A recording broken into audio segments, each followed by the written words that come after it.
వచ్చాడో దేవుడు నోవాహు దగ్గరికి వచ్చి నోవాహు అని పిలిచాడు. పిలిచినప్పుడు అయ్యా చెప్పండి అన్నాడు. ఇదిగో నా దృష్టిలో నీవు నీతిమంతుడివి, కృప పొందిన వాడిగా కనిపిస్తా ఉన్నావు. ఇదిగో నేను చెప్పినట్లు చేస్తావా? అయ్యా ఏం చెప్తారో చెప్పండి అయ్యా, చేస్తాను అన్నాడు. ఇదిగో ఈ భూమి మీదకి నేను జల ప్రళయాన్ని రప్పించబోతా ఉన్నాను.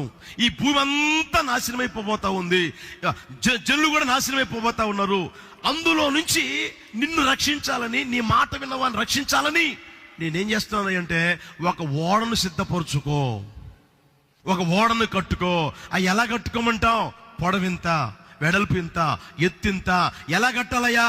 అరలు అరలుగా కట్టు, అరలు అరలుగా కట్టు, గదులు గదులుగా నియమించు అన్నాడు. ప్రియమైన వాళ్ళరా, తర్వాత ఆయన 120 సంవత్సరాలు సువార్తను ప్రకటిస్తూ ఉన్నాడు.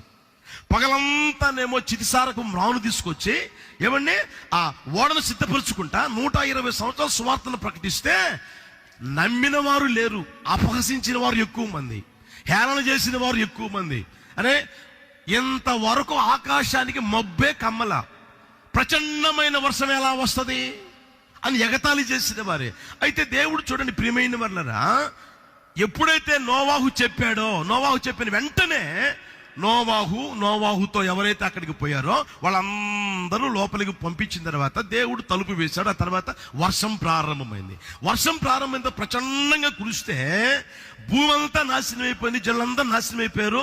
ఆ నాశనం చేయబడిన ఆ పరిస్థితుల్లోనే ఈ ఓడలో ఉన్నవారు మాత్రమే కాపాడబడ్డారు. యేసయ్యకి మహిమ కలుగును గాక. హల్లెలూయా. ఆయన తన అంతఃపురము